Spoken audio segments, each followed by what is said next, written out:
어떤 왕이 있었습니다. 왕실에 있는 이발사에게 이발을 하러 갈 때마다 그 이발사가 콧노래를 부르며 즐거워합니다. 왕이 너무도 이상하여 신하에게 물어보았습니다. 왜 이발사가 내가 갈 때마다 그렇게 콧노래를 부르며 즐거워하느냐? 폐하, 왕실에 들어와서 이발사가 되어지면서 왕이 내리시는 임금을 받은 것에 대한 기쁨이 있었기 때문입니다. 그때 왕이 신하에게 이렇게 말했다고 합니다. 그렇다면 90 양의 금화를 이발사에게 주어 보아라.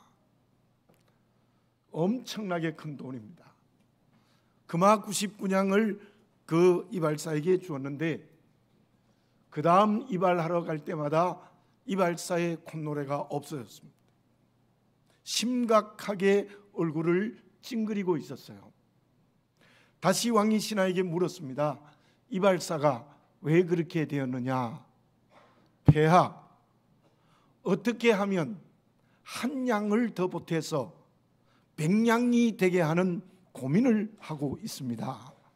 그렇게 대답을 했다고 합니다. 물질에 대한 태도가 어떠하냐에 따라서 행복할 수도 있고 그리고 불행할 수도 있습니다. 그것은 물질에 대한 태도만이 아니라 사람에 대한 태도도 마찬가지입니다. 나와 만나는 사람에 대해서 내가 어떤 자세를 가지냐에 따라서 그 사람 때문에 좋을 수도 있고 나쁠 수도 있고 행복할 수도 있고 불행할 수도 있습니다. 그것은 하나님의 자녀인 우리가 하나님에 대한 태도와 자세도 마찬가지입니다. 우리의 아버지 하나님은 언제나 옳으십니다. 전능하십니다. 변함이 없으십니다. 모든 것을 아십니다. 그 아버지 하나님에 대한 태도와 자세가 우리가 어떻게 될 때 행복하겠습니까? 어떻게 되면 불행하겠습니까? 우리의 아버지 하나님에 대한 행복할 수 있는 태도는 하나님을 경외하는 것입니다. 오늘 본문의 말씀 11절을 제가 다시 한번 봉독해 드립니다. 우리가 듣자 곧 마음이 녹았고 너희로 말미암아 사람이 정신을 잃었나니 너희의 하나님 여호와는 위로는 하늘에서도 아래로는 땅에서도 하나님이시니라. 하늘과 땅을 지배하시는 하나님의 역사를 듣고 마음이 녹고 정신을 잃었다. 라합이 그렇게 고백하고 있습니다. 9절에는 보면은 그러한 너희 이스라엘 백성을 심히 두려워했다. 그런 고백도 있습니다. 그 라합의 고백에서 무엇을 알 수 있습니까? 바로 라합은 이스라엘의 하나님을 두려워하고 있었습니다. 경외하고 있었습니다. 그로 인하여 라합은 하나님의 귀한 쓰임을 받습니다. 하나님의 축복을 받습니다. 생명의 길을 걸어갑니다. 평생이 행복하게 됩니다. 무엇 때문에? 라합이 하나님을 경외하는 한 가지 때문에. 지금 우리는 매일 사도행전의 말씀을 읽고 묵상하고 있습니다. 지난 화요일의 말씀입니다. 사도행전 5장입니다.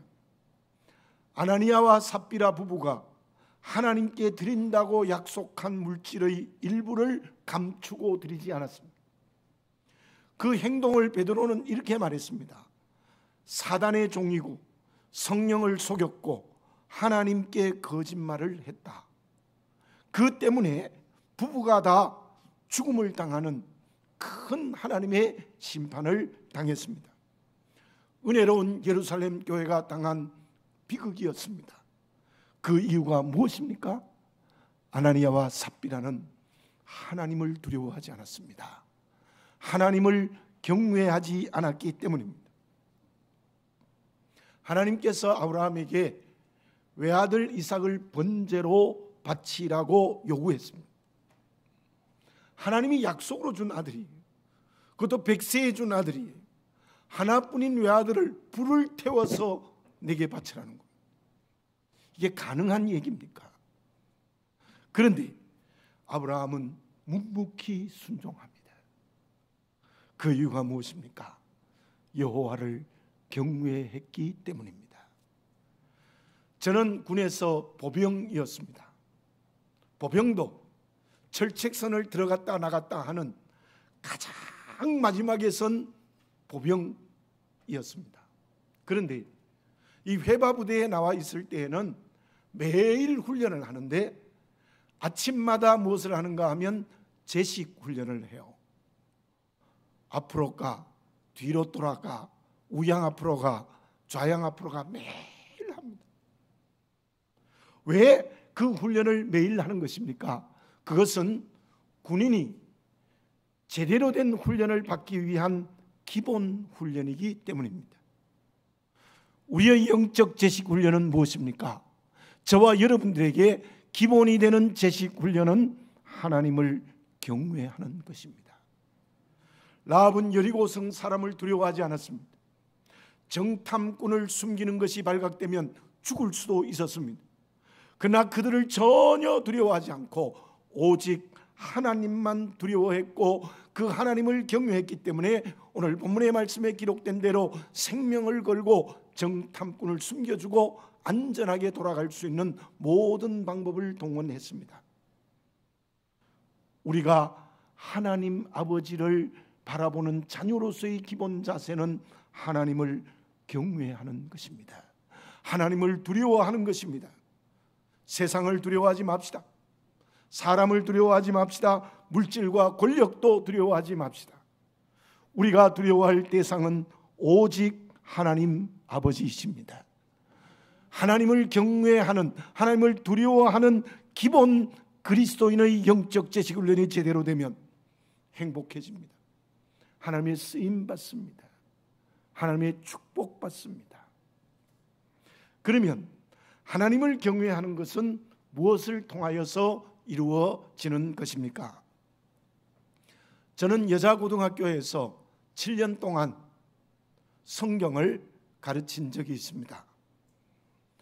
그때 제가 학생들에게 첫 학기의 첫 시간이 되면 늘 이러한 질문을 했습니다. 해가 뜨고 지는 것을 알고 있습니까? 그러면 신나게 예라고 대답합니다. 그러면 다시 묻습니다.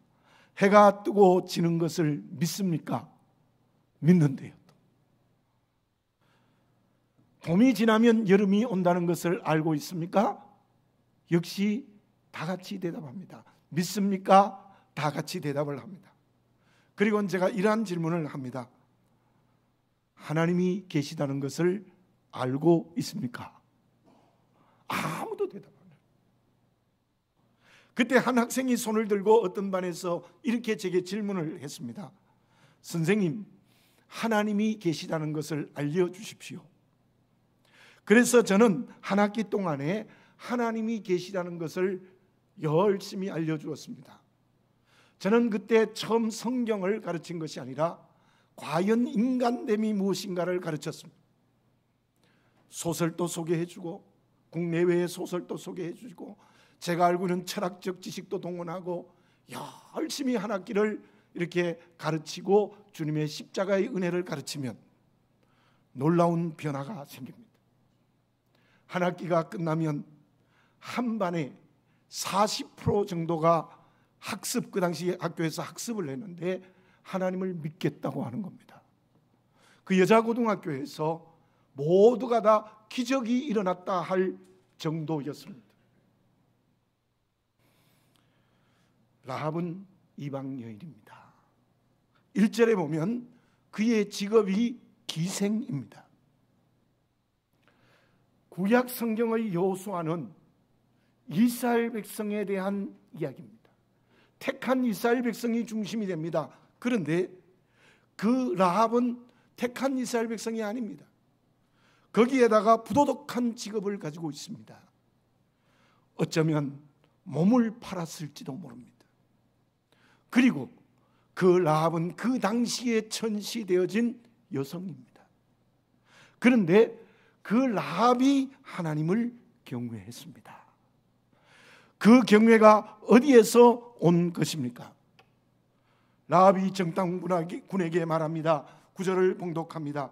말하되 여호와께서 이 땅을 너희에게 주신 줄을 내가 아노라. 우리가 너희를 심히 두려워하고 이 땅 주민들이 다 너희 앞에서 간담이 녹나니. 이 라합이 어떤 고백을 하고 있는가 하면 여호와께서 이 가나안 땅을 너희에게 주신 줄을 내가 어떻게 한다고요? 아노라, 안다고 고백했습니다. 라합이 어떻게 하나님을 믿었느냐? 하나님을 믿은 이유는 하나님을 알았기 때문에 하나님을 두려워하고 간담이 녹은 겁니다. 10절 11절을 다시 한번 봉독합니다. 이는 너희가 애굽에서 나올 때에 여호와께서 너희 앞에서 홍해물을 마르게 하신 일과 너희가 요단 저쪽에 있는 아모리 사람의 두 왕 시온과 옥에게 행한 일 곧 그들을 전멸시킨 일을 우리가 들었음이니라. 우리가 듣자 곧 마음이 녹았고 너희로 말미암아 사람이 정신을 잃었나니 너희의 하나님 여호와는 위로는 하늘에서도 아래로는 땅에서도 하나님이시니라. 출애굽할 때 홍해물이 마르게 하신 하나님의 역사를 들었다는 것, 아모리를 전멸시키는 하나님의 역사를 들었다는 겁니다. 10절 11절에 보면 들었음이니라, 듣자, 듣고 마음이 녹고 정신을 잃었다는 겁니다. 그렇다면 이 라합이 하나님을 믿은 이유는 하나님을 바르게 알고 하나님의 역사를 제대로 들었기 때문입니다. 여기에서 여호수아서 2장에 대해서 우리가 분명하게 알아야 될 것이 있습니다. 제가 18절을 봉독해 드립니다. 우리가 이 땅에 들어올 때에 우리를 달아내린 창문에 이 붉은 줄을 메고 내 부모와 형제와 내 아버지의 가족을 다 내 집에 모으라. 21절을 읽습니다. 라합이 이르되 너희의 말대로 할 것이라 하고 그들을 보내어 가게 하고 붉은 줄을 창문에 매니라. 초대교회 감독으로부터 지금까지, 또 지금도 많은 목사님들이 또 성경학자들이 본문을 해석하고 본문을 설교할 때에 여호수아서 2장의 중심은 붉은 줄이라고 설명을 합니다. 왜 붉은 줄이라고 설명을 하느냐 하면 그 붉은 줄은 예수 그리스도의 십자가의 피의 모형이라는 것입니다. 유월절에 흘린 흠없는 어린 양의 피와 같이 이 붉은 줄은 예수 그리스도의 십자가에서 흘리신 피를 그림자로, 모형으로 설명하고 있다는 것입니다. 라합의 집에는 붉은 줄이 내려서 그 집에 있는 모든 사람이 구원을 얻었다는 것입니다. 그것을 중심으로만 설명합니다. 여러분에게 분명히 말씀드립니다. 붉은 줄로만 구원을 얻었다고 여호수아서 2장을 설명하면 여호수아서 2장을 제대로 이해했다고 말할 수 없습니다. 왜 붉은 줄로 인하여 그 집안에 있는 모든 사람의 구원을 얻었느냐의 이유를 여호수아서 2장에서 밝혀야 합니다. 어떻게 보면 붉은 줄이 있는 그 집에 있는 모든 사람이 구원을 받았다는 것은 바로 라합의 믿음입니다. 그러므로 이 여호수아서 2장의 중심은 바로 라합의 믿음입니다. 여호수아서 2장의 주인공은 여호수아가 아닙니다. 정탐꾼도 아닙니다. 그 누구도 아닙니다. 여호수아서 2장의 중심은 라합의 믿음입니다. 그 믿음으로 그녀가 하나님을 경외하게 된 것입니다. 그 믿음 때문에 그 집에 붉은 줄을 달아내리는 하나님의 은혜의 역사가 일어나게 된 줄로 믿습니다. 다시 이 말씀을 정리해 봅니다. 라합의 믿음은 어디에서 온 것입니까? 제가 앞에서 설명한 것을 좀 더 자세히 설명해 드리겠습니다. 먼저 하나님을 바르게 알았기 때문입니다. 라합처럼 하나님을 제대로 알아야 합니다. 호세아 6장 3절에 이러한 말씀이 있습니다. 우리가 여호와를 알자, 힘써 여호와를 알자. 그의 나타나심은 새벽빛같이 어김없나니 비와 같이 땅을 적시는 늦은 비와 같이 우리에게 임하시리라. 하나님의 은혜는 새벽빛처럼 우리에게 임하는 줄 믿습니다. 늦은 빛처럼 우리에게 허락되어질 줄 믿습니다. 그렇게 약속을 이루시는 하나님을 분명하게 알아야 된다는 것. 하나님을 제대로 알지 못하기 때문에 하나님을 믿지 못합니다. 하나님을 제대로 알면 라합처럼 믿음을 가지게 되는 겁니다. 중세의 어떤 신학자가 이런 말을 했습니다. 나는 알므로 믿는다. 이렇게 얘기했습니다. 하나님을 바르게 알아야 됩니다. 말씀을 제대로 깨달아져야 합니다. 그때 우리에게 하나님을 믿는 믿음이 생기는 줄 믿습니다. 그때 하나님은 우리에게 붉은 줄을 내리시는 은혜를 베풀어 주실 줄로 믿습니다. 그리고 둘째, 이 라합은 하나님의 말씀의 능력을 제대로 들었습니다. 10절 11절에 읽었던 말씀입니다. 라합은 무엇을 들었습니까? 하나님의 말씀의 능력을 들었습니다. 홍해를 마르게 하신 것, 아모리를 전멸시키는 말씀의 능력을 들어서 믿음을 가진 겁니다. 로마서 10장 17절에 이러한 말씀이 있습니다. 믿음은 들음에서 나고 들음은 그리스도의 말씀으로 말미암았느니라. 믿음은 주님의 말씀을 듣는 것에서 오는 것입니다. 그런데 그 말씀에서 듣는다는 것은 고막의 정상 여부를 말하는 게 아닙니다. 우리가 어떤 집에 가면 어머니에게 이렇게 물어봅니다. 이 집 아이가 엄마의 말을 잘 듣습니까? 히브리 문화하고 우리 문화하고 어떻게 그렇게 똑같은지 몰라요. 그렇게 물으면 그 아이의 고막의 정상 여부를 말하는 겁니까? 엄마의 말을 잘 순종하느냐의 문제예요. 여기에 듣는다는 것은 말씀에 소속되고 순종하는 거예요. 거기에서 하나님에 대한 믿음이 생긴다는 것입니다. 저와 여러분, 하나님을 제대로 알아야 됩니다. 하나님의 능력의 역사를 제대로 들어야 됩니다. 그때 우리들에게 하나님께 대한 절대적인 믿음이 생기는 줄 믿습니다. 요한복음 1장에 이러한 일이 있습니다. 빌립이 나다나엘에게 예수님이 메시아라고 전도를 했습니다.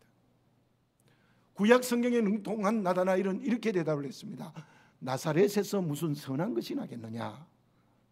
그때 빌립이 와서 보라. 그때 예수님이 찾아오셔서 나다나엘에게 이렇게 말씀하셨습니다. 참 이스라엘 사람이라 그 속에 간사한 것이 없도다. 어떻게 나를 아시나이까? 빌립이 너를 부르기 전에 내가 무화과 나무 아래에 있을 때에 보았노라. 그때 이 나다나엘은 고백합니다. 랍비여, 당신은 하나님의 아들이요 이스라엘의 임금이로소이다. 나다나엘은 주를 만나서 주의 말씀을 알고 주의 말씀을 들음으로 말미암아 주님을 메시아로 믿는 고백을 하게 되는 역사가 일어났습니다. 그 나다나엘이 예수님의 제자가 되어졌습니다. 헤롯은 동방박사들과 서기관을 통하여 주님의 탄생이 메시아의 탄생임을 알았습니다. 들었습니다. 그러나 그는 주님을 메시아로 믿지 않고 도리어 베들레헴 지경에 있는 2살 아래의 유아들을 학살했습니다. 그 이유가 무엇입니까? 눈으로 보고 귀로 들었는데 이 헤롯은 마음으로 알지 않았습니다. 마음으로 듣지 않았습니다. 제대로 알고 제대로 듣지 못했기 때문에 예수님을 제거하려고 했던 것입니다. 하나님은 우리에게 눈과 귀를 주셨습니다. 그 이유가 무엇입니까? 사물을 바르게 보고 들으라는 겁니다. 눈으로 하나님의 말씀의 능력을 바르게 알아야 합니다. 귀로 하나님의 말씀의 능력을 제대로 들어야 됩니다. 그때 우리는 하나님을 믿게 되는 줄로 믿습니다. 여호수아서 2장의 주연은 라합입니다. 그 라합을 통하여 우리에게 믿음의 길을 가라고 말씀을 들려주십니다. 붉은 줄을 내려줘 구원을 얻은 것은 라합의 믿음 때문입니다. 그 믿음이 정탐꾼을 숨기는 행동까지 할 수 있었습니다. 하나님을 알고 들음으로 분명한 믿음을 가지시는 저와 여러분들이 되어져야 될 줄로 믿습니다. 그 믿음이 하나님을 경외하는 그리스도인들이 되게 되는 것입니다. 그러면 믿음으로 하나님을 경외하는 라합을 통하여 하나님이 주시는 은혜가 있습니다. 그 은혜가 무엇입니까? 어쩌면 그 은혜가 이 말씀의 중심입니다. 탈무드를 공부하겠다는 젊은 청년이 랍비를 찾아왔습니다. 그때 랍비가 이렇게 말했어요. 내가 내는 문제를 풀면 가르쳐 주겠다. 그리고 이런 문제를 내었습니다. 도둑 두 사람이 굴뚝을 통해 어떤 집에 들어갔습니다. 한 사람은 깨끗한 얼굴로 나왔고 한 사람은 더러운 얼굴로 나왔습니다. 누가 얼굴을 씻으러 갔겠습니까? 여러분들은 누가 갔을 거라고 생각합니까? 우리와 똑같이 이 청년은 얼굴이 더러운 사람이 씻으러 갔겠지요. 그랬더니 랍비가 틀렸습니다. 깨끗한 얼굴의 도둑이 상대 도둑의 얼굴을 보고 자기가 더러운 줄 알고 먼저 씻으러 갔습니다. 틀렸다고 대답을 했어요. 그랬더니 이 랍비가 또다시 똑같은 문제를 내었어요. 그랬더니 앞에서 대답을 들었으니까 깨끗한 얼굴을 가진 도둑입니다. 그랬더니 또 틀렸대요. 두 사람 다입니다. 더러운 얼굴의 도둑이 씻으러 가는데 따라가서 씻었다는 거예요. 그런데 세 번째 또 똑같은 문제를 내었어요. 그랬더니 청년이 앞에 대답을 듣고 두 사람 다 씻으러 갔습니다. 그래서 또 틀렸대요. 아무도 씻지 않았습니다. 더러운 얼굴의 도둑이 상대의 도둑의 얼굴을 보면서 자기의 얼굴이 깨끗한 줄 알고 씻으러 가지 않으니 덩달아 깨끗한 사람도 씻으러 가지 않았습니다. 둘 다 씻으러 안 갔대요. 여러분들 이상한 이야기지 않습니까? 저는 탈무드 해석에 대한 얘기를 책에서 읽었습니다. 그 이야기를 들으면서 소크라테스의 질문법이 생각났습니다. 그러면서 제 마음에 결론이 이러합니다. 인간의 지식과 논리는 완전할 수 없다. 이렇게 말할 수도 있고 저렇게 말할 수도 있다. 심지어 제가 가끔 말씀드립니다마는 1 플러스 1은 2가 아닐 수도 있습니다. 그 설명은 하지 않겠습니다. 모든 이 세상의 학문과 진리와 논리 모든 것은 절대적 진리는 없습니다. 그냥 확률적으로 그렇다고 말하는 것뿐입니다. 그러나 분명히 말씀드립니다. 하나님의 뜻은 언제나 옳습니다. 하나님의 말씀은 절대적 진리입니다. 100%의 진리입니다. 그런 믿음을 가지시기를 바라겠습니다. 그러한 하나님의 뜻이 이 라합의 믿음에 있다는 거예요. 그 믿음에 하나님의 결정적인 뜻이 있습니다. 이 여호수아서 전체의 문맥을 제가 말씀드릴게요. 1장에서 5장 12절까지는 여호수아와 이스라엘 백성들이 가나안에 들어간 겁니다. 5장 13절에서 12장 24절까지는 가나안을 정복했습니다. 13장에서 21장 45절까지는 그 땅을 제비 뽑아 나누어 주었습니다. 22장에서 마지막까지는 오직 하나님만 섬기고 하나님만 충성하라고 말씀하고 있는 것이 바로 이 여호수아서의 전체의 맥락입니다. 그런데요, 자, 이스라엘 백성이 가나안 땅에 들어가서 가나안을 정복하고 제비 뽑아 나누고 하나님만 섬겨라, 우상 섬기지 말라. 그게 이 여호수아서의 전체 문맥인데 여호수아서 가장 처음에 라합이 나오는 거예요. 라합이 참으로 신비합니다. 이 2장의 구조는요, 정탐꾼을 파송하고 정탐꾼을 보호하는 라합의 신앙 고백, 정탐꾼의 귀환, 이런 걸로 되어 있는데요, 다시 한번 말씀드립니다. 라합은 택한 이스라엘이 아닙니다. 이방 여인입니다. 여인입니다. 구원에서 제외된 사람입니다. 거기에다가 하는 일이 기생입니다. 부정합니다. 부도덕한 사람입니다. 그런데 이스라엘 백성들이 가나안을 정복하는데 제일 처음 도입부에 이 라합이 나오는 것입니다. 그 이유가 무엇입니까? 가나안 정복의 첫 페이지에 기생이고 여자고 이방인인 이 라합이 왜 하필이면 도입부에 나오는 것입니까? 그 사건에 정확하고 분명한 하나님의 뜻이 있습니다. 그것은 성경 전체의 문맥에서 말씀하고 있는 겁니다. 구약 성경 전체에서 말씀하고 있는 하나님의 뜻입니다. 아니, 역사 전부에서 주시는 하나님의 뜻이 이곳에 있습니다. 그것은 가나안 땅에 들어갔을 때 하나님의 자녀가 되는 정체성을 설명하고 있는 거예요.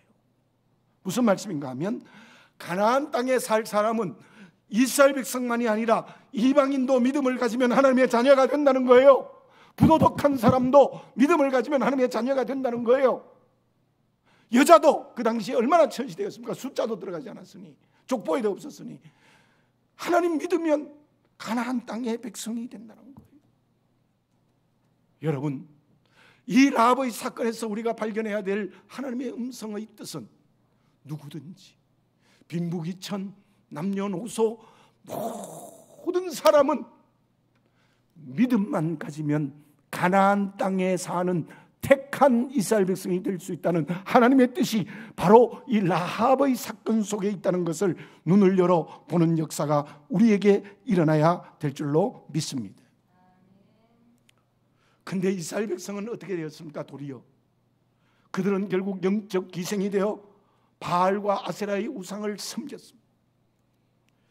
그래서 세계를 구원하는 사명을 감당하지 못했고 제사장의 사명을 감당하지 못했고 도리어 하나님의 심판을 받아 북쪽 이스라엘도 아시리아에게 멸망하고 남쪽 유대도 바벨로니아에게 멸망하여 포로로 끌려가는 비참한 상황이 되었던 것입니다. 그래서 하나님이 사람이 되신 예수님이 오셨어요. 그 예수님을 통하여 모든 사람을 구원하시는 십자가의 은혜를 주신 겁니다.